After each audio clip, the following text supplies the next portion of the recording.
So we're going to get started as people are still filing in. I think there's some more room, but you're probably going to make a friend if you want to find a chair. That's okay. But how's everybody doing? You guys enjoying the conference? Did everybody drive I was told it's not a race car. Did everybody drive a fast car yesterday? I missed it, but well, this is one of my favorite conferences. This is my second time speaking at it. It's my third time attending, and I look forward to it every year, and I'm honored that you guys would spend this hour with me talking about search. And we're going to be talking about search from the end user, or the power user perspective, that is. And so if you've been paying attention at all to SharePoint 2013 and the release, and particularly the things around search, you've probably heard a lot of amazing things. A lot of advances and investments in search on the back end and the ways that we can crawl things around search relevancy and algorithms. Am I cutting in and out, or am I good? Good? Good or great? I want to be great.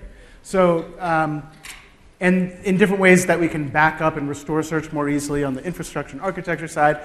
And you can hear all about that in other sessions. What we're going to talk about here is this stuff for power users. And out of all the advances in SharePoint, in search in SharePoint, what I'm most excited about is the fact that things that I used to do that required a developer resource or a search expert can now be done by a power user. And that's what we're going to look at today. So if we flip to the agenda, just so you get an idea, I'll tell you a tiny bit about myself. I'm just going to run through a quick demo to show you what the interface looks like from an end user's perspective and how some of the features impact that. I'm going to talk about what I call the search experience backbone, which are the kind of core features that a power user would use to create powerful solutions. I'm going to talk about the 6 things that I recommend that you do when you go back to your offices to create, to get the most out of the system. And then I'll talk about some pro tips and tricks and things I've learned over the years working with search. And if we have time, we'll do Q&A as well, and you can see how I kind of broke it up. So very briefly about myself, my name's Paul Olenek. I'm a SharePoint consultant for AvePoint, and I've been dedicated to SharePoint for about 7 years. But in the last few of those years, I got very, very focused and very interested on enterprise search. And specifically, I ended up working with something called fast search for SharePoint a lot. So I did a lot of large-scale deployments with big customers, helping them implement search both from a technical standpoint but also from a strategic standpoint. But that's enough about me. I'm more curious about you guys. So I have a sense, who in here would call yourself a power user? Is that 50% maybe? So what are the rest of you? Developers? You guys got to go. Sorry. Okay, good. So who in here is already familiar with the 2013 search interface? So a little less than half you. Okay, so we'll go through it briefly, but we'll get everybody up to speed. Who's never seen it? Anybody? A small handful. Okay, good. That helps me to just know where to focus on some of the demo stuff. So before I get into a demo, I just want to talk about the origins of SharePoint 2013 search just for a second. As I mentioned, I was really deep into fast search for SharePoint. So when SharePoint 2013 came out, people would come up to me and say, Paul, did you hear fast comes with SharePoint now? Which is, I guess, kind of true. But really what it is that the current release includes some technology from Fast ESP, which was a standalone search engine that Microsoft acquired a few years ago. It includes technologies from the first iteration of connecting, or I'd say integrating, Fast into SharePoint, and that was with a product called Fast Search for SharePoint. They kept some things from SharePoint 2010 search that worked very well, and there were some things that worked very well. And there's some new innovations, and that's how we get SharePoint 2013 search. Just 2 things that I want to kind of point out from a high level, platform level. One is that we have a single search core now, and what I mean by that is there's sort of one set of bits that you install, and then based on which license you're using, you'll get more or less features. But it's just one set of bits, and that's relevant because in the prior version, we had an entry level, which was foundation search, and then you could apply this other thing on top of it called Search Server Express, and then if you moved up, then you could go to Standard and Enterprise, which was a different SharePoint install, and then we have Fast Search for SharePoint if you want the kind of elite level, which was a whole other farm that you bolted to it. So now it's not the case, and you can just apply the right license and get the features that you want.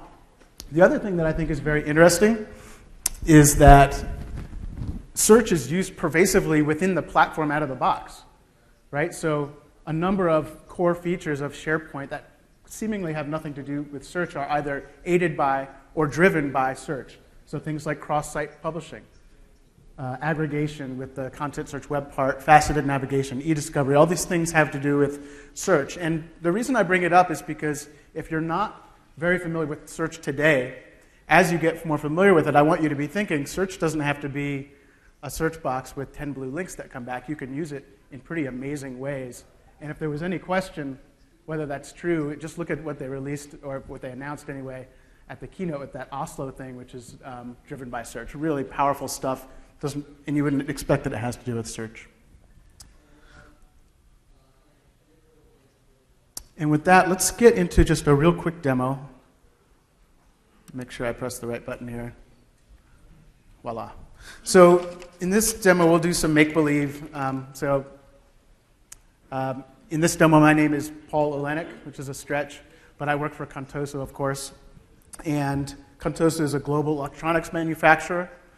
And I'm the brand new marketing manager. And I'm going to be working on a marketing campaign coming up.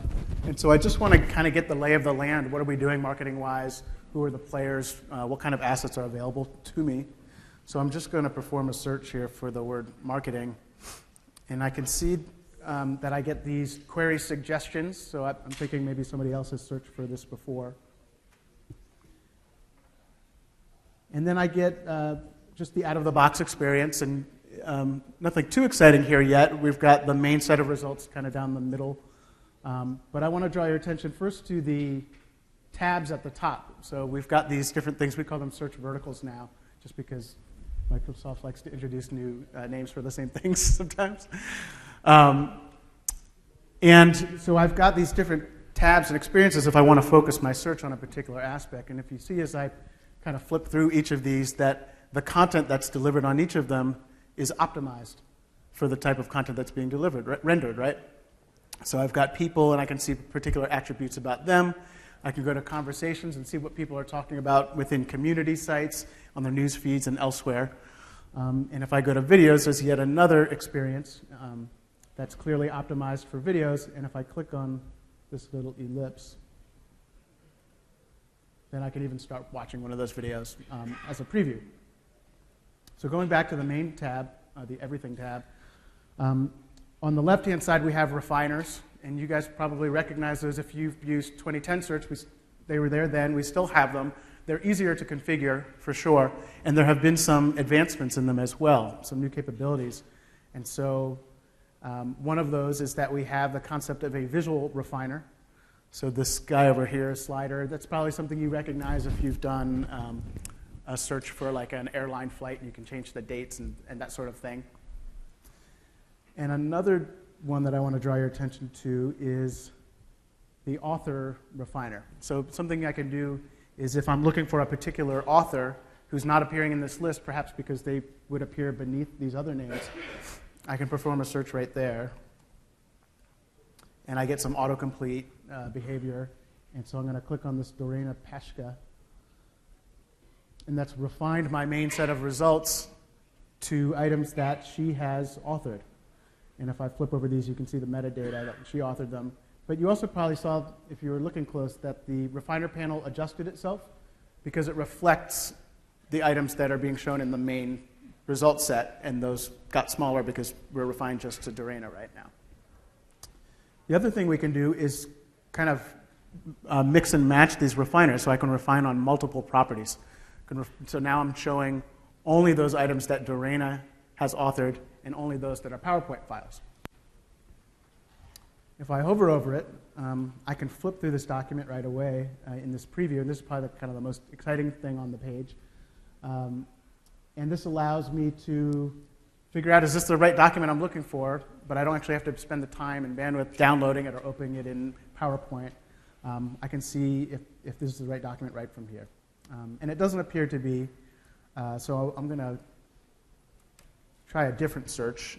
And this time, I'm going to search for Contoso marketing and I get the suggestion for marketing forecast, so I'm going to go ahead and click on that. And now we see I get a couple of different types of content back this time. I've gotten an Excel file. I can flip through that just the way I did my PowerPoint, the different tabs of the Excel file. But what I'm really looking for, I think, might be this document here. And I can tell just by scrolling through it in the preview that this seems to be interesting. But I want to draw your attention to the bit just below that, this take a look inside feature. And what that's doing is surfacing areas of the document that are relevant to my search. So these are the headings inside of the document. And this one kind of looks like what I'm looking for, this campaign research. And if I click it, the document will open in the browser and take me directly to the paragraph and or the section that I'm interested in. So I'm really getting a lot of finding what I'm looking for very quickly and getting this great experience where I get right to the core of what I'm looking at. Haven't opened an Office client yet. Now, the last thing that I'll point out is these actions at the bottom of the hover card. And finding the right item is perhaps more than half the battle. But we know that the users want to do something with the document when they get it. So they want to download it, they want to edit it, they want to follow it so that they can find it again later, go to the source, to the repository where the document resides. And those are some really broadly applicable actions that Microsoft created, but you could always add your own. Maybe you want to kick off a workflow on this document, something like that. So that's this whole idea of making search results actionable, which is a concept to embrace. So I'm going to follow this document just so I can find it again later. But I'm going to move on to a different search to continue my exploration of marketing materials. So when we had filtered by Dorena, some of the content that came up looked interesting to me. So I'm just going to do a search for her. SCH.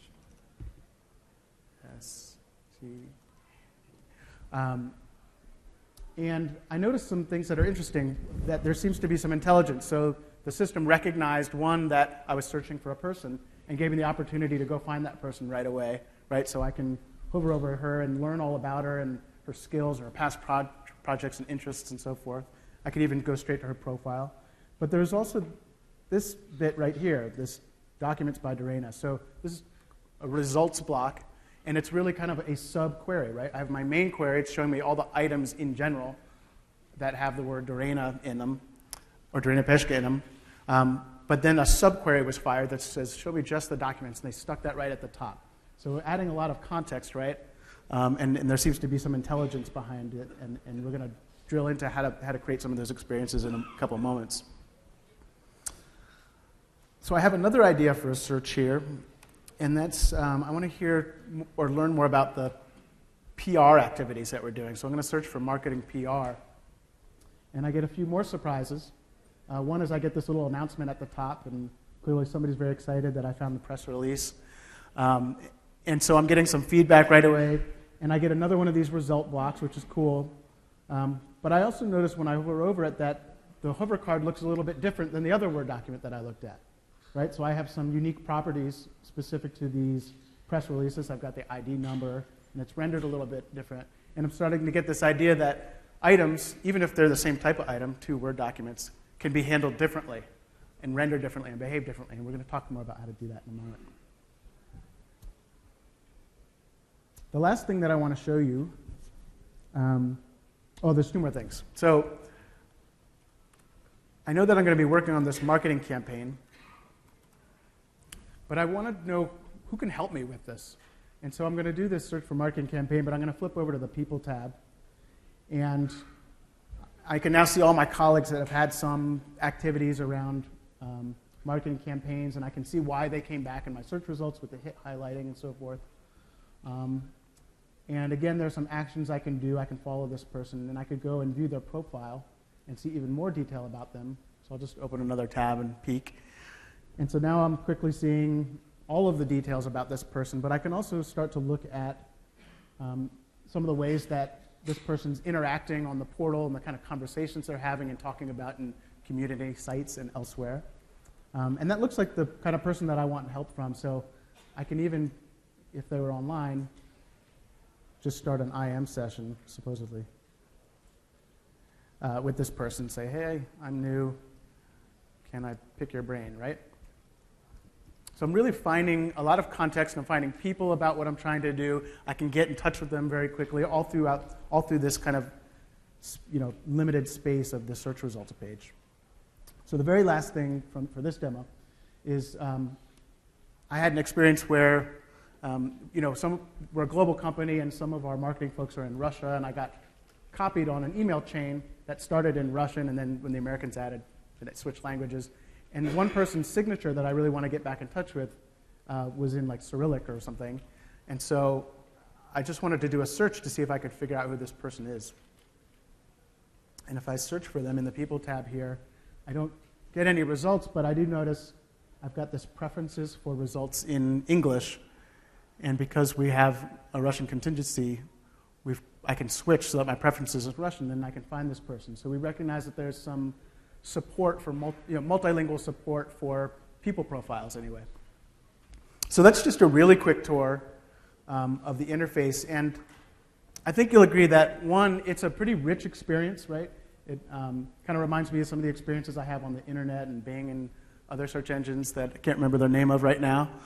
And two is that it's bubbling up layers of information, right? I'm finding people around concepts and the documents that they've created, and I can see who they've been talking to. And it's a lot of layers of information and context, all in a very small area. And to me, it's very intuitive. So that's the quick tour.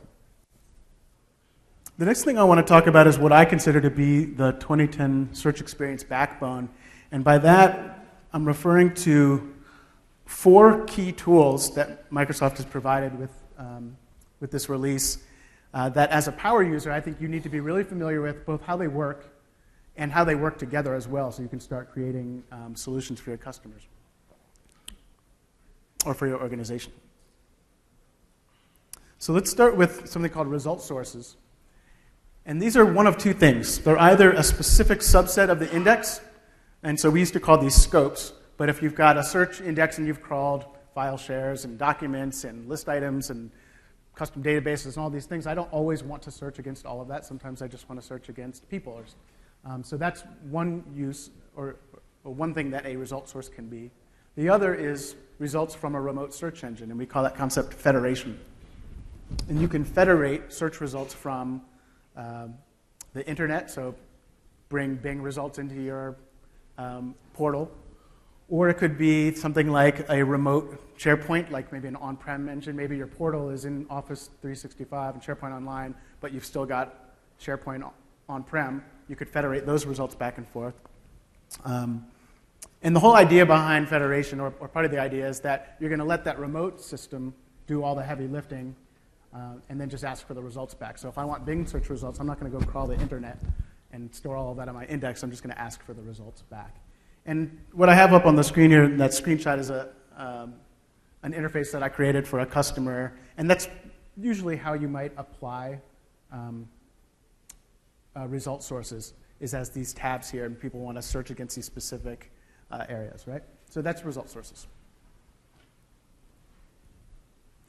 The next thing is result types, and they're all about identifying specific types of content based on a set of rules. So if you remember in the demo, we saw 2 Word documents, and they both kind of behaved a little bit differently and had different properties. So you can create these rules, and there's some obvious ones that you might do, and some are out of the box, like a Word document. That's a type of content. Maybe something specifically from your CRM, but you could also get much more involved and fancy. So documents that are authored by my CEO and were created within the last 30 days, maybe that's a type of content that I need to identify. But the question is, why do I need to identify them in the first place? Anybody? Why does it matter if I know which type of document is which? Yeah, that's a good answer. User identifiers. I mean, the main reason, as it relates to result types, is so that I can handle them differently, so that I can render them differently. So if I have 2 different types of content that have different types of metadata, and I want to surface those differently, and expose the metadata differently, have it behave differently, maybe have a workflow that surfaces for one and not the other, then I can use result types to identify those. And we're going to look a little bit closer at how we do this. You could do this kind of thing in 2010, but it was pretty darn tough, and it required kind of a developer resource. And here's an example of different result types, right? So the first item in this search results is a website that came back. And you can see that has very little metadata, but it's got this nice preview on the hover card. And then the next two items look completely different because those are discussion items. And so obviously want to handle them a little bit differently. And being able to identify the different types of items allow you to do that. So display templates work hand in hand with result types, right? And display templates are little discrete HTML files, and they're templates that determine how different file types, how different result types get rendered, both in the kind of search area and in the hover card. And I know this is a power user session, but there were a bunch of developers in here, so I'll just touch on it for a sec. These are HTML and JavaScript based. That's a big deal because the way that you did this in the past, the way that you would change how your search results look and behave, was to edit this huge, long XSLT file. Of the developers, who in here likes working with XSLT? No hands, no hands. It's really kind of funky, and it's tough to debug, at least in this context, and tough to work with it, as far as I'm concerned. And if I bring this screenshot back, I've just highlighted the different places where I'm using different display templates. So the web page result obviously gets the web page display template. Likewise, with the discussion item, there's a separate display template for the hover card. And what you'll find is if you start working with 2013 a lot from the interface level is that display templates aren't just for search. You find them all over the place. So the way the system knew which display template to apply to which item was through what we talked about before, which is the result types, right? So you kind of see how those work together. The last one of the backbone that I want to talk about are query rules, and they're our opportunity to inject some logic into the query and response, right? And we usually do that based on a user's intent. And sometimes people kind of scratch their heads when I say that. Sorry, I keep forgetting which button to press. Okay, it worked. So why would you want to change somebody's query or the results based on their intent, and wouldn't that be annoying to the user? I'll give you two examples of doing that. So this is Dell.com. Dell's one of our sponsors this week. So go by their booth and tell them I'm plugging them. So if I do a search for something like red on their website, it returns a bunch of search results, and I'm on the search results page. So no surprises there. But if I do a search for something else, like the word support, then actually something else happens, right? I was redirected to the support page. So whoever designed this website, this search experience, said, hey, if somebody searches for support, their intent, we think, is to get help, not to see a bunch of search results with the word support in them. So we're going to take action on it. They took a very good, educated guess at my intent, took some action. That's exactly what query rules are in SharePoint 2013. I'll give you one other little example. If I search for this crazy string of numbers, I don't get anything back. If I add one number, I get a very specialized kind of result. So it's actually not a real one, but it's the pattern of a United States Post Office tracking number for a package. And so whoever designed this said, if somebody types in this exact pattern, then we think their intent is to track their package. We're going to give them an opportunity to do that. Guessed my intent and took an action on it. So in SharePoint, the way we do that is by knocking over your water. The way we do it in SharePoint is through query rules. And if we unpack it one level deeper, query rules are made up of three components. And I don't know if Thomas Molbach is in the room, but I stole these little images from him, so I need to give him credit. But query conditions, so the condition, say in the Bing example, was did that string match the pattern of the tracking number? And then the query action, what are we going to do if it actually matches the pattern or meets whatever the conditions are? And then third is just publishing. So is it active, is it inactive, and is there maybe a date range we want to put around it for when this thing is going to fire? And then in terms of the actions, there are a handful that we can do. We can promote a result. In 2010, we called these best bets. And so if I fire a certain kind of query, I meet the condition, I take a single item or piece of content, stick it up at the top of the results. So maybe during open enrollment, if somebody does a search having to do with HR, we stick up the open enrollment site or something like that. We can show blocks of additional results. We saw a couple examples of that in the original, the first demo. I can change the ranking on the fly. So maybe if somebody does a search with the word report in it, I can take all the Excel files and increase, artificially boost the relevance of those and push those towards the top, something like that. Or I could completely rewrite the query. And I'm not saying you'll always want to do that, but you have the power to, just based on what they write, fire off some other query based on their intent. So that's what those are. And we're going to see examples of each of these, configuring each of these in this set of demos that I'm about to do. So these are the kind of 6 things that I think as power users that you guys can do to take advantage of this platform. And I already talked about visually distinguishing different types of content and that we can make different types of content look and behave differently. And we saw how discussion items look different than documents and those look different than videos and so forth. But we can get more creative than that. And I'll show you an example of how to do this. So in our organization at Contoso, we have a president called Ann Wallace, and she is kind of a working president. She actually creates a lot of documentation and works with customers and users a lot. And to our users, the things that she works on are extra important. And in this case, I don't want to artificially boost her content, though we could do that. But users have asked, can we just make it easier to identify the things that she's worked on? And so that's what I'm tasked with. I want to make it really obvious when one of her things comes back. One of the items she's worked on came back as a result. So and we're going to use 2 of the features that we just talked about. Anybody want to guess what the 2 features are going to be? Search? That's the right answer. Smart Alec. Display templates is one. Result types, exactly. So to do this, we go into site settings.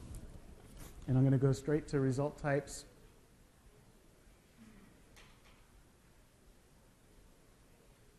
And then new result type. And I'll give it a name. I'll say, Ann's docs. I want it to apply to all of my sources, but I only want it to apply to Word documents in this case. And so far that's my condition. And then I'll just add another condition here. And I can do this on any property that I have available, so where the author equals Ann Wallace. So that's my query condition. That was the first box. Or sorry, this isn't a query condition. Sorry, that's my conditions for determining what the result type is. And then the action that I want to take is just to give it a different look and feel. And we know we do that through display templates. Now, I'm not going to show you how I created this little custom display template. It's nothing. It's like 1 line of HTML. I made all these display templates that I'll show here available for download. So then, as a power user, you can download and upload them into your environment. And then all you have to do is select them the way I'm going to here. And so I'm going to select this Word item president, and that's my display template. And I'm going to cancel this because I actually already have it wired up for you so that it goes a little quicker. But we can see that this president docs what the condition is, and we can see that the display template is associated with it. So if I do a search for something like sales and scroll down a little bit, here's how I've visually identified that document. So not earth-shattering and pretty easy, but you get the idea that you can create some pretty complex rules about identifying types of content, not just based on the file type, but based on any attributes that you have available. And then you can take this kind of action on it. So that is thing number 1. Thing number 2 is federation. And so we talked about what federation is already. What I have seen a lot of customers do is, when they talk about federating, is maybe in 2010 they would put like Bing results on their search page. And there's some value to that, I think. I think it adds a little bit extra context. But I think they really do that because it's very easy. And in fact, Microsoft during the 2010 release released a whole bunch of federated connectors that you could download from the Technic galleries. And you just download them, upload them into central administration, and then they're available for you to utilize within a federated search web part. And it's all pretty easy. But you can't use those in 2013. You have to go and configure them.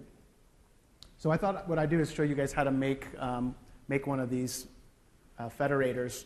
And when I was thinking about what I might want to do, I'm a consultant and I talk to new customers all the time. And one of the things I like to do before I get on a call is, maybe just get a really super quick and dirty feel for who they are, what they do, what's their location, what's their revenue, whatever.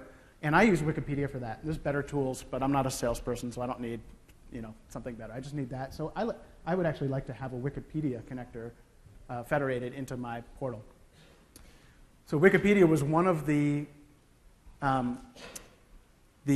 federators that you could download from the Technic gallery. So to start with, to figure out how to do that, I downloaded that and cracked it open in Notepad, and there's a big mess inside of it of like XML and XSLT and all that stuff. But what I saw at the top, which is what I was looking for, was the string to connect to Wikipedia. And I noticed two pretty funny things about it. One is that you probably already saw is it's not using Wikipedia. It's using Live Search, which is predecessor to Bing. And the next thing that I noticed is it's using an advanced feature of Live Search and now Bing, and it's scoping the search just to Wikipedia. So if you guys kind of get an idea, I'll just show you really quick. If you don't know what I'm talking about, if I do a search for SharePoint and then say site:wikipedia.org,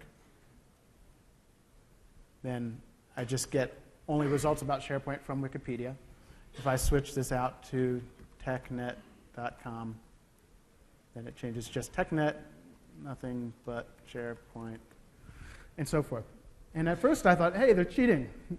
But then the more I thought about it, especially from the power user perspective, I think that's really clever and really easy to use, right? So if you learn how to just configure this one Bing federation source, then you can create a federator for almost anything just by swapping out that site name, right? And it's kind of a little quick, dirty trick, but I think it's super useful. And you just have to recognize that it's not truly federating from that other source. And I'd say 90% of the time that I've seen, it doesn't matter. But if you really need like their specific results algorithm or something like that, then you'll have to create a real federator.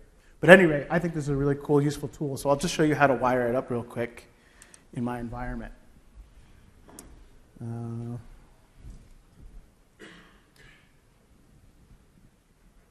This is the string that you use, by the way.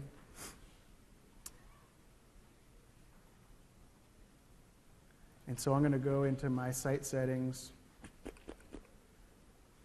and I'm going to create a new result source.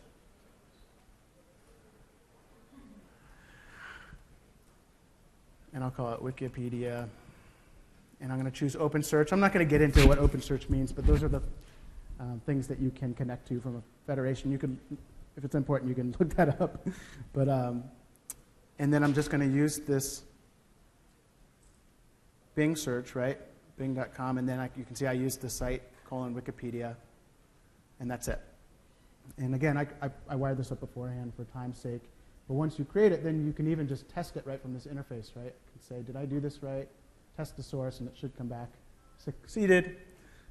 But I also need to, it says it works, but I need to be able to see it. So to do that, just to test whether it's working, I'm going to use a query rule.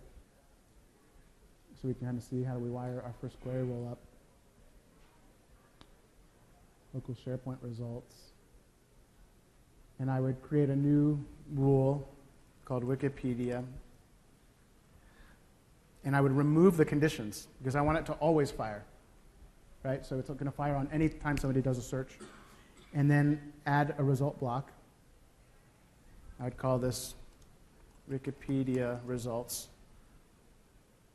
And then all I have to do is change this from the query's original source to wikipedia.org. And then in this case, you don't have to do this, but I edited a default display template to have all it does is gives you a nice preview. And again, you can download this and use it, and it's optional. But that's all you have to do. I'm going to cancel this just because I already created it.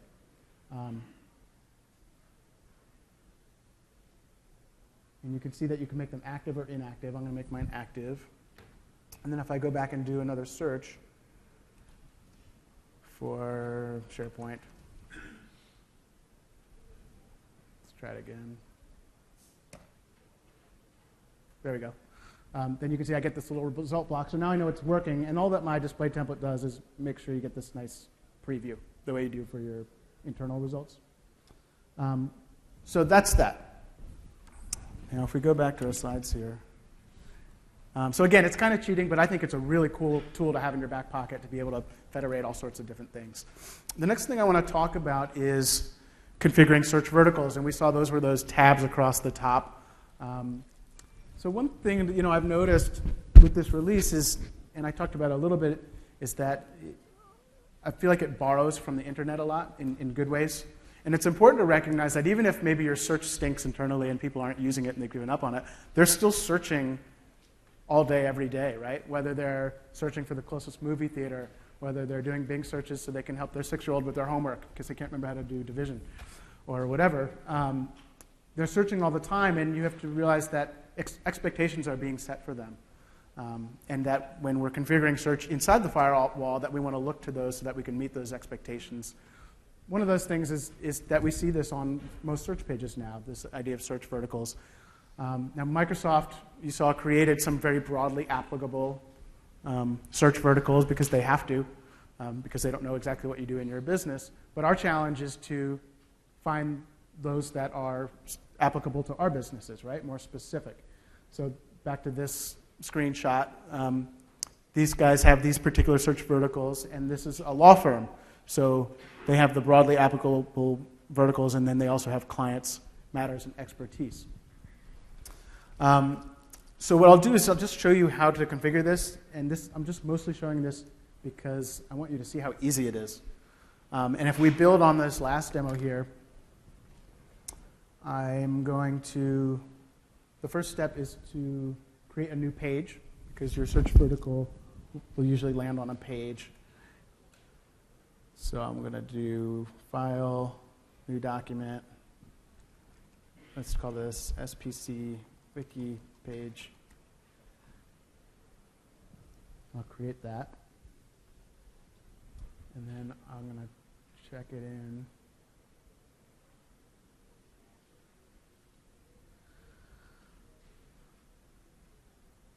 If I don't do this, then I get an error later. Bear with me. So now I have my new page, and I just need to make a quick edit on it. So this is going to be the page that you get when you click on that particular vertical. And I'm going to go to my search results web part. And make note of the search result web part, because I'm going to talk about this in a minute. This is the web part where all of my search results are rendered. And so if I edit the web part, there's a button right at the top where I can change the query. And all I have to do is change it from local SharePoint results to my new federated source. And then, in my case, I'm going to optionally use my new display template, Wikipedia page item. And that's it.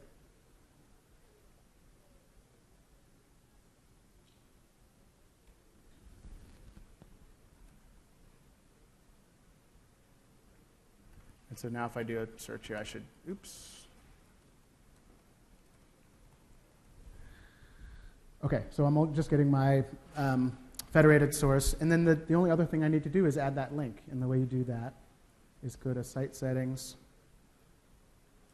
Search Settings, and then click Add Link, Wikipedia. Then you choose your page. And then lastly, add a description. Now here's something pretty cool. You don't have to add these verticals by committee, right? We don't have to choose things that everybody can see. We can add it to just specific people. So I said I liked having that Wikipedia thing there, but maybe other people think that's silly. And so we could target particular users to get that experience based on their membership in an Active Directory group, based on their membership in a SharePoint group, or in a SharePoint audience. So that's something I would highly suggest doing, just to create a more personal experience for your users, and something to think about a lot. And now if I go do a search, we'll see I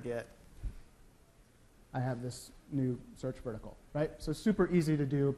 Any power user could do that. And so I would encourage you to start thinking about those things that are going to be applicable to your organization with regards to search verticals. The fourth one is surfacing meaningful business refiners. And the refiners, again, are those filters that we saw on the left-hand side. Some people call them facets. Those people are nerds. And we haven't talked about them that much yet. And I'm not going to go super deep here. I'm not going to do a demo on it. But it's something that I have to talk about with every search engagement. And we talked before about this idea that trends are being set from the internet, and you can try to meet those expectations. So most consumer sites and other sites have these refiners now on the left to help you find what you're looking for. Dell's getting another plug for me for some reason. And we have them in 2010 and 2013. And Microsoft, again, has, out of the box configured some very broadly applicable refiners for you. And again, like the search verticals, your challenge is to figure out what's going to be applicable to my organization. And the way this usually works when I do it with the customers is we have something of a search summit, and we sit down and talk about how search is going to work and what we're going to provide. And we'll sit around and we'll start brainstorming about what would be a good refiner that's very specific to our business. And we'll think about things like listing off the different areas of the business. Are they creating discrete types of content that we could filter by, perhaps? Maybe you have specific types of content. So, our legal team creates NDAs, and they create other types of contracts, and maybe they label them so we could filter by those. Customer names are sometimes important. So from a law firm or other professional services where you almost have a client attached to every type of content that you create. Some customers have really unique vocabulary that they want to surface, like project code names and different things like that. Product categories, ingredients, materials. You get the idea. Depending on what your business is, there are a lot of cool things that you could surface that might be very useful. So that's part one of that conversation. Part two is the reality check. And the reality check is that you can only do this, you can only create a refiner for these if that content has been consistently tagged with that piece of information and is going to be going forward. So if you think about, what if I put a refiner on the page that says, a non-disclosure agreement, and somebody clicked on that and refined down to that, and then they didn't find what they were looking for and generated a new contract. You can be sure they're going to come screaming at me next week when they realize that it already existed and they duplicated their effort. And even if it's their fault because they didn't tag it to begin with, I'm the search guy. They're mad at me. So when you put that up there, there's sort of like a tacit promise, like, hey, this is going to work. So you really have to think about whether you're 100% sure when somebody clicks on it that the results that are going to come back are going to be accurate. That said, there's some metadata that always exists, right? So content type is a really good example. Every item in SharePoint, anyway, has a content type. And so it's another good reason for your organization to think about using content types really consistently and thoughtfully. So that's all I'll say about that for now. So aggregation has always been a good necessary use case in SharePoint, right? So we've got end users out there creating different types of items, announcements, and documents, and list items, and whatever, all over the place at different areas within your site. And it's very hard to get visibility into what all that is. And so we want to sometimes create views and aggregate that content up onto a web page. And the way that we used to do this in 2010 and before was to use something called the content query web part. Who in here is familiar with the content query web part? Almost everybody.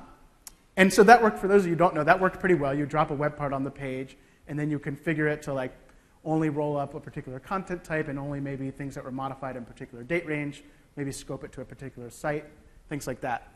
And then if you were brave, you would try to make it look a little bit different and configure it there. And that worked out pretty well, but there's a big limitation with the content query web part. What is it? That's exactly right. He said it only works within the context of your one site collection. So of all you guys who have SharePoint installed out there, how many of you guys have one site collection? If you do, you're doing it wrong. And so that's a pretty big limitation, right? If we've got a, just to kind of illustrate, if we have an architecture that looks like this, we've got a main site at the top, 2 site collections below that, and then God knows what nested underneath. And if I want to roll up items from that product list and I create the page at this level and use a content query web part, I can only get items at this from this list, right? Because content query web part can't see across that site collection boundary. So the way that we would solve that in the past was typically write a web part, get a developer to create a web part that maybe touches each site collection, grabs the items you want, smashes them together, and puts them in a view. And that works okay if you want to go that route. If you're me, what you would do is use search in the past. And the way I would do that is, do you remember I pointed out to take note of that search results web part? And that's the big fat web part on your results pages that lists all your search results. But that web part doesn't need to reside on a search page. You can put that anywhere you want. So what I would do is maybe put it on the home page of a department, and then maybe hard code a query in it, which you can do right in the website properties, and say something like content type equals Contoso products. And the cool thing is that then I would roll up items not only from this, but search has no problem seeing across site collections. And the deep thing is, I don't know if it's deep, but the cool thing is you can even aggregate outside of SharePoint, right? I can aggregate items from other farms, from custom databases, file shares. So search is a very powerful way to do that, right? But that wasn't really it wasn't really a power user task, right? Because as I mentioned before, making search results look different is kind of a tough task, and you use XSLT, and you really need a developer resource for that. And so what Microsoft has done, and this is a huge boon to all of us, is they created this content search web part. And as you can guess by the name, it works a lot like the content query web part, but it uses search. So you get all of this goodness of using search here for aggregating, but you can configure it very easily as a power user. And on top of that, they've created a bunch of out-of-the-box views, so you can get this very beautiful, kind of rich experience in terms of the look and feel of what you roll back without really knowing anything about web design. So I'm just going to show you how to configure one of these really quickly.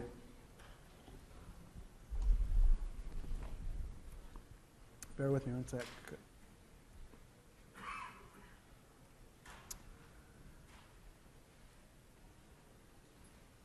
So in my case, I'm back at Contoso, and we've got a product site, and what it really does is it just holds this list that has all these products in them.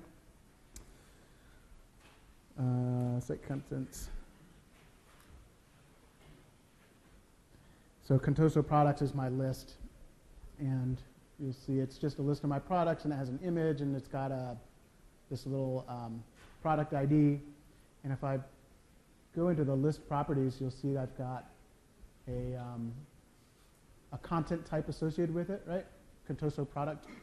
And then I have a few site columns that I created, product description, product ID, and so forth. And so what I'd like to do is, if you notice that the homepage was a little bit lacking, it's not the most exciting page. So what I want to do is create a nice view and roll up all those items onto the page. And so as a power user, I can just edit this page and drop in my new fancy content search web part, insert web part, and we have this whole category for content rollup, content search, and I'll add it, and when it loads, you'll see I'll start to get results, and they'll look a little goofy at first, and then we'll edit this. And I just have to make a couple of tweaks to make this work. So I know I only want to get the items in my list, or perhaps any list that has that content type. And so we haven't talked about this yet. So this thing is called the query builder. And what it allows you to do is, as a power user, put together what can be complex queries without really knowing anything about how to work with the query syntax. So it's very cool. And in this case, we know that I have a particular content type. So there's this out-of-the-box thing that I can choose here. Items matching a content type, I can just choose that. I can scope this search to a particular app, but I don't want to do that. And I just want to choose my Contoso product content type. And I can see now in the preview that I've gotten back just items that match that query, right? So that's part one. Part two is I just have to decide what I want it to look like. So I want it to have 5 items. Instead of a list, I want a list that has arrows to page back and forth. And then I can choose from a few different display templates based on what I want it to look like. I like this one. I'll keep that. And then I just have to tell the web part which of those columns I want it to take, where I want it to apply in the display template. So for the picture, I have a product image, right? And for the description, I have my own product description. And for the last one, I'll use, say, product ID. And those are those columns that I showed you before. I'll click this to go, and you'll see when this loads that it loads in this really, it'll render in this really nice way, and I didn't have to write one line of HTML, CSS, or anything. Apparently, you do have to wait for it, but it's worth it when it loads. But in my estimation, this is even things that you could give to a semi-power user, right? Like let your, maybe somebody that's not in IT start working with this, right? So it loaded, and it looks all cool. At least I think it does.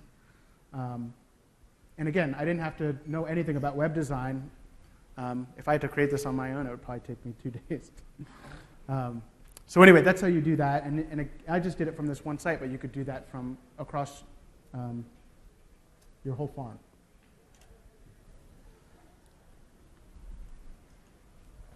Okay, the last thing is this idea of returning results based on the user's intent. We saw a couple of examples of that from the internet, right?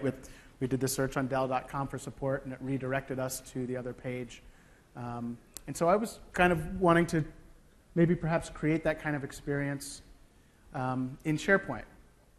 And there's a lot of ways that we can use query rules and so forth, but I wanted to try that. And so if we go back to this, what I heard from my users, and what I can see in some of my query reports and things like that, is that users are doing a lot of searches just for the product ID.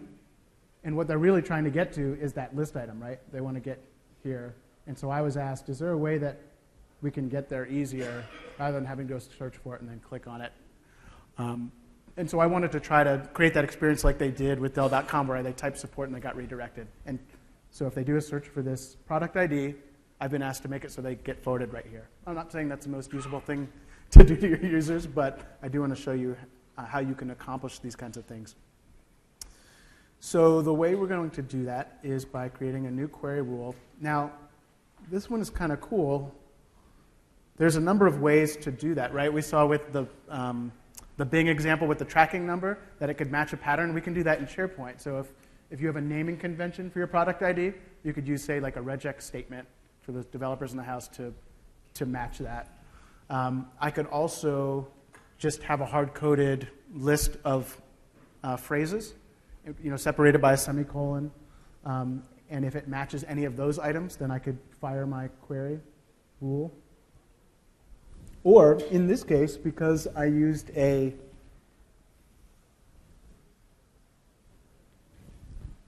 manage metadata field to store all of my product IDs, there's a term set associated with it. And so if I say product ID redirect, one of the things that I can do here is choose the query contains an entry in the dictionary, in a particular dictionary, and that's really just a term set. So I can import my term set here. Right, so here's all of my Contoso product IDs, right? And so I can just import that term set into my query rule, and now whenever somebody searches just for that, it's going to fire my query rule. So that's half the battle. I've identified when somebody did that search. The second thing I need to do is figure out how to redirect them there. And I did something kind of cheat a little bit, and what I do is I create a result block that just returns one item, and then in my display template, I have one line of code that I added in there that just redirects them. It's like a windows.redirect or whatever you call that. That redirects them to the path of that particular item. And again, I made that available for download if you guys want to play with that. So all I have to do is create my result block. I choose that I want one item to come back. I'm going to change the query so that that if the product ID equals what the user entered, so then you see how I can do that, and I don't have to know this syntax. So it's only should only return one item, assuming that that's a unique field in that list. And then lastly, I just choose my display template, which was Contoso product item redirect. And like the others, I wired it up ahead of time so you didn't have to wait for it to become active. But I'll show you. If I go back to my search page and do a search for that product ID, it should briefly show the search results page, but then take us right to the item. So that's kind of exactly what we saw, right?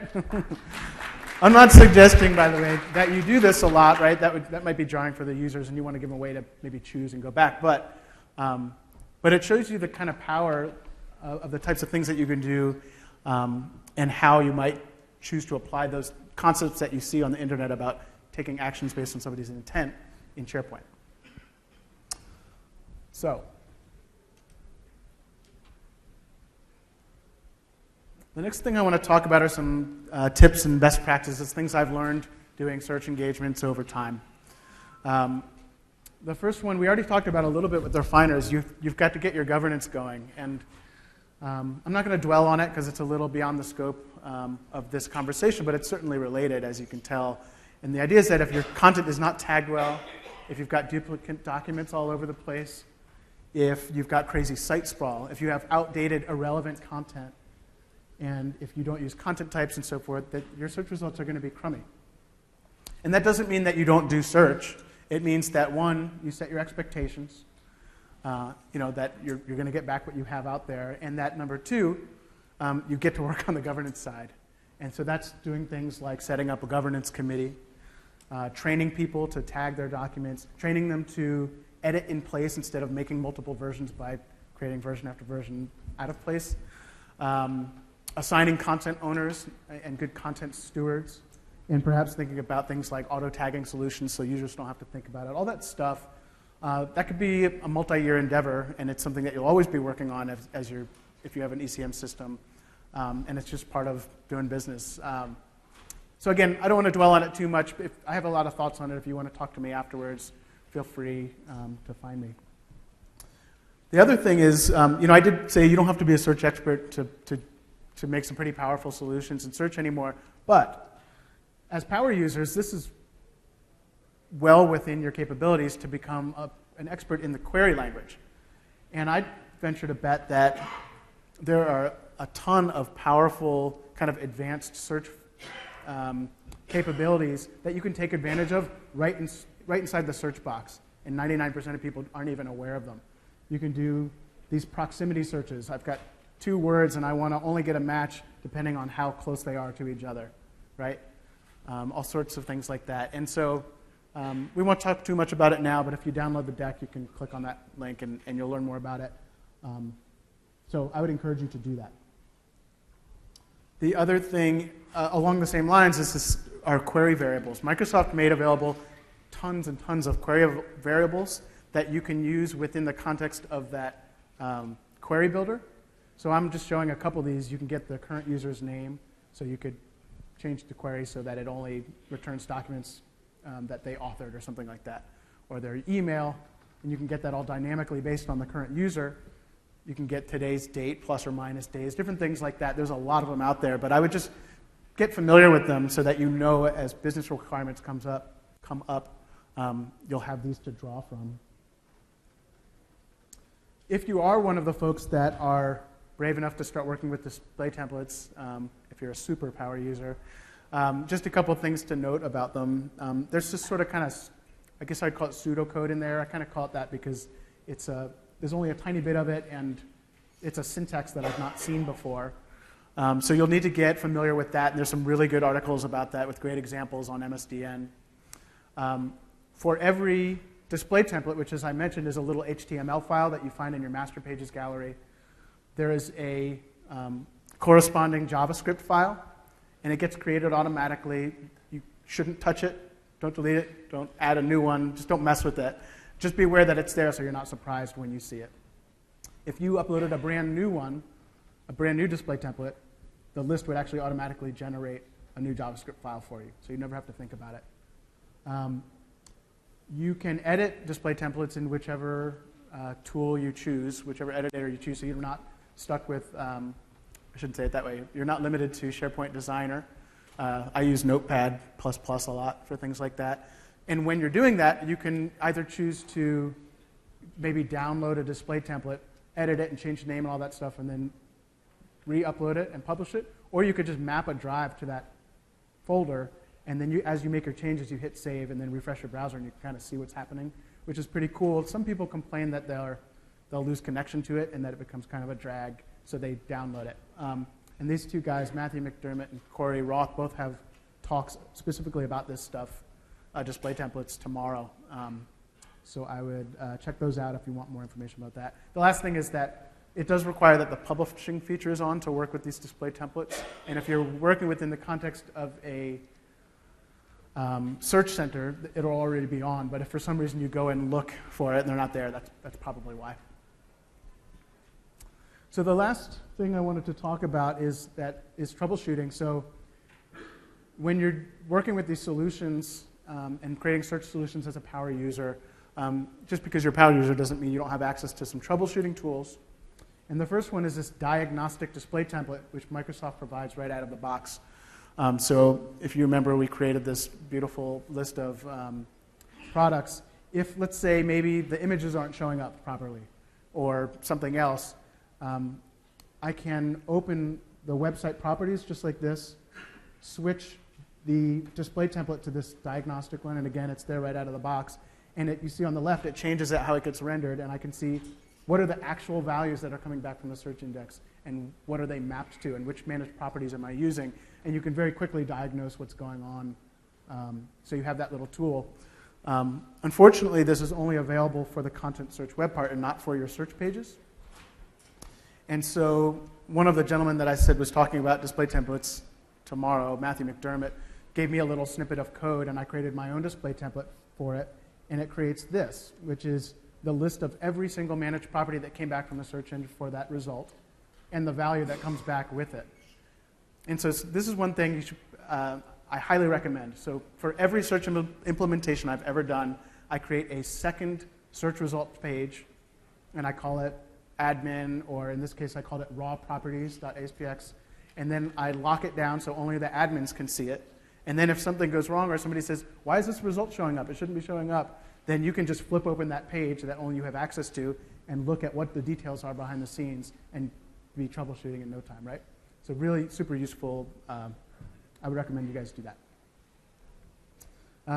If you download this deck, I just listed out all of the search sessions and then highlighted those that are either for power users or that are specifically applicable to something we talked about in here. And that's it, guys. So the display templates are available if you want to download those. And don't be shy. Please email me, ask me questions, come up and talk to me. If you guys have questions now, we can do Q&A a little bit.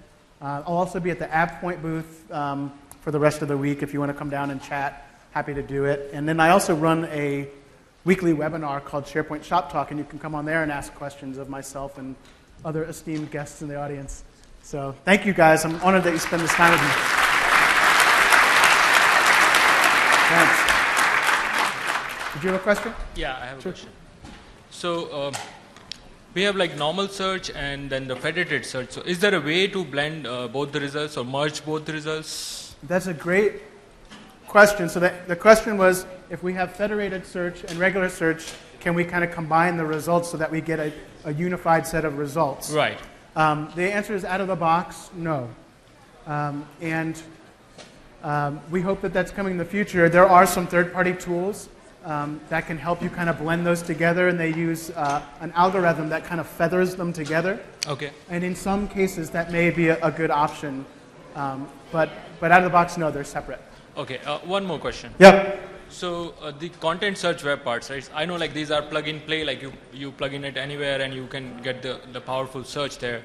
But let's say on a portal like on the home page, if I have let's say 10 or 15 content search web part, are they going to have like a massive impact on search query performance? That's such a good question. So the question is, if we're using the content search web part as an aggregator, and perhaps you have multiple, the way you might have multiple list web parts on a page, are you going to have a performance impact, particularly on your query component? And the answer is maybe, yeah. I mean, especially if it's on your home page, and the first thing 5,000 people do is open their browsers in the morning, they all point to the home page, then you can. But I think you just need to be aware of it so that you can do the right kind of load testing to make sure that your query servers are scaled up or out enough to handle the load. But it is a consideration. Okay, thank you. The distributed cache or the group cache? Oh, on Office 365. That's a good point. Yeah, I'm not as familiar with it. Thank you.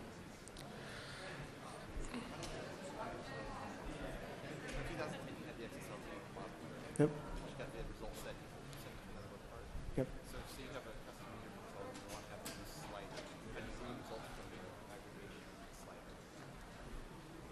From the aggregate. Well, so if they're out of the box, so the question is, if you have a custom newsletter control, and you want the data set to be the search results, you would be doing it programmatically. And you could create your slider to be a connected web part, right? So there's an API to do that. And then you could grab the web part, grab the results through the connection. Yes, it can. Yep.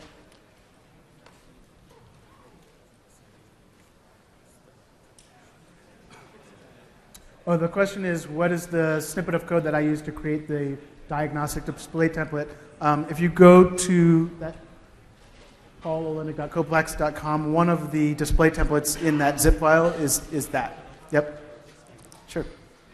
So if I use the OpenSearch setting and if I federate it, is there any way to get back enough data to render refiners on my SharePoint page without having to go through the crawl properties, manage properties route? It's a good question. He's saying if you create a federated source using OpenSearch, is there a way to populate refiners based on that? Not out of the, it's kind of two answers. Part of it is no, not out of the box. The second is that the provider would have to be, you'd have to have a call to provide those, right? So like in SharePoint, there are two things that come back, your regular search, and then you get your refiners as well, right? And it's a separate kind of data source. But I believe that BA Insight has something that creates dynamic refiners, so kind of on the fly based on the content that came back. Sure. I believe that that's true. Sure, and the other question is, does that work only for anonymous searches? What if I'm making an enterprise search wherein there is a concept of authentication both on the search page and also on the other side where I'm federating it from and where I only have to present privileged results? Right. So when you configure the question is, can you only federate from sources that don't have security applied to them, anonymous? And no, there's a bunch of options as you create a result source. There's a radio button at the bottom where you can choose to apply security in a number of ways, whether you want to impersonate or whether you want to pass the user's credentials on. So there's just an option there at the bottom of your result sources. Okay. Yep. All right. Thank you. You're welcome. So I have a question here. So can I apply custom XSLT to my content search web part? No, because it's not created using XSLT anymore, right? So for each it is not XML based? What's that? So the search is not XML based? There's some XML that comes back, but it's automatically rendered to go and reach out to the display template based on the result type for each item, and it's just pulling the HTML and rendering it there. I suppose if you wanted to create a custom web part because you like XSLT so much that you want to use it, then you could try to get it back and format it that way. Okay, thank you. You're welcome. Any other questions? I kind of forgot the question, actually. Hey, Paul, thanks for sharing today. This was good. Question regarding scope of all this, the site level, site collection, and so forth. I mean, if power users are doing this, I assume it's at the site collection or site level that they've... So Yeah. can you talk about the gotchas with the scope? Yeah, that's such a good question. So the question is basically at what scope do you apply these settings, and would a power user necessarily have the capability to do that? And I totally basically glossed over that subject just on purpose for time reasons. But for most of these things that we talked about, query rules and result sources and federated sources, you can configure them at multiple scopes. So you can configure them and apply them at the central administration level down to the site level. So depending on the context, the power user may be configuring that at that site level, but there may be others that are being pushed down from central administration. All right, thanks. Yep. I have one last question. Sure. So, in content search web part, let's say like I want to display content from a particular site collection, like whatever content I have in that site collection, I want to display that. So, for each site collection, like there are site level site permissions, like different permission group, owner, contributor, member. Is there a way to get those permissions? Is there a way to use those permissions while filtering the search on that content search web part? Are those permissions comes as a crawl property somewhere, or? Oh, you mean you want to pull back the ACLs from the search item? Yeah. So let's say like in my content search web part, a different set of content I only want to show for let's say contributor, right, to that particular site collection, so that like when. Oh, I see. So instead of using the automatic site trimming that you get, Right. or say item level permissioning and trimming that you get, you want to, on top of that, or instead of that, Yeah, on top of that. do it based on SharePoint groups, not based on what they actually have permission to. Right. I suppose there might be a way to do that, but it would be custom, Okay. right? So if you really want to like get around using the automatic trimming, you may have to do something like, I'm not saying this is the best way, what I can think of off the top of my head is maybe do your search using impersonation based on the crawl account that has access to everything. You get your results back, and then based on the current user, look at each of those groups and kind of do your own trimming and then display the results. I don't know if that's the best way, but it's one way, Okay. one way I can think of. Thank you. Yep. I have a question for you. During your demonstration, you set up a result type for the CEO based on Ann Wallace. Right. That looked like that was free text. What if you've got two Ann Wallaces? Because you might be given the wrong level of result for the person. Oh, that's a good question. If you have two Ann Wallaces, then it would apply to both of them. Because it Yeah, looked so you like might it was have to free use a text. different You need to do it on a user's ID or Yeah, something. so, yeah, exactly. So there's a flaw in that particular solution. Yeah. But we could do it another way, or... Yeah, I'm sure you could. I'd have to think about it for a minute. Maybe I'll think about that and try to follow up with a blog. Since, yeah. Thank you for your time. Yeah, sure. Good point, though. In your demonstration, you used a search center. Uh-huh. So how much of this is scoped if you don't activate search center? Almost everything we did here, perhaps everything I did here, is available, but you may have to activate a feature or two to get them to apply if it's in a basic team site or something like that. But you don't need a search center specifically? No. Okay. Nope. I have a question on wildcard search. Is there a possibility to have the wildcard at the beginning of the search string? I think that, so in KQL, which is the default language, you don't get that. Yeah. There's another language that's available to us, but not really for end users, but programmatically you could use it, called FQL. And to use that, you would create your custom web part, and you just, there's a way to do it. You can see it on TechNet where you basically have that use a different syntax, and for that you do have wildcards at the beginning. Okay. Yep. Thanks. Sure. Hi. Hey. How easy or difficult is it to configure SharePoint to search file shares, and does it does it respect permissions and ACLs as well?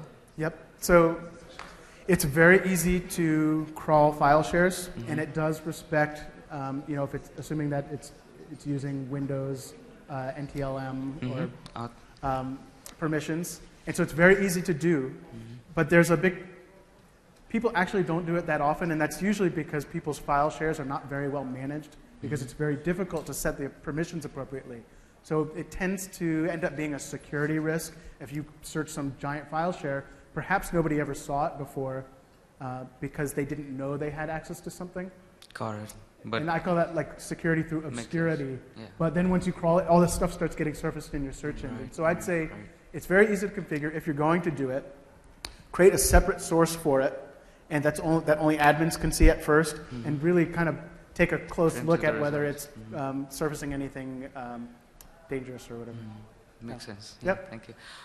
The second part of my question is, so let's say you enable a hybrid environment to search, Yep. right? So you have a search center, an on-prem search center, and then you have one in the cloud as well. Yep. I guess I'm thinking this aloud. So How do you search from one to the other and so forth? Yeah. There's actually a bunch of good sessions on that at the conference. It's called hybrid search. Right. It requires jumping through some hoops and some infrastructure and setting up a reverse proxy and stuff. Yeah. But it can be done, and you can kind of get side-by-side, not integrated, but side-by-side search. Right. But then, are there any caveats with respect to file? If you have to search file shares? Nope. Yeah, you can get your file share results back as a federated result. Okay. Yep. Cool. Thank you very much. Guys, we'll make that the last official question, but I'll hang out and we can chat. Thank you.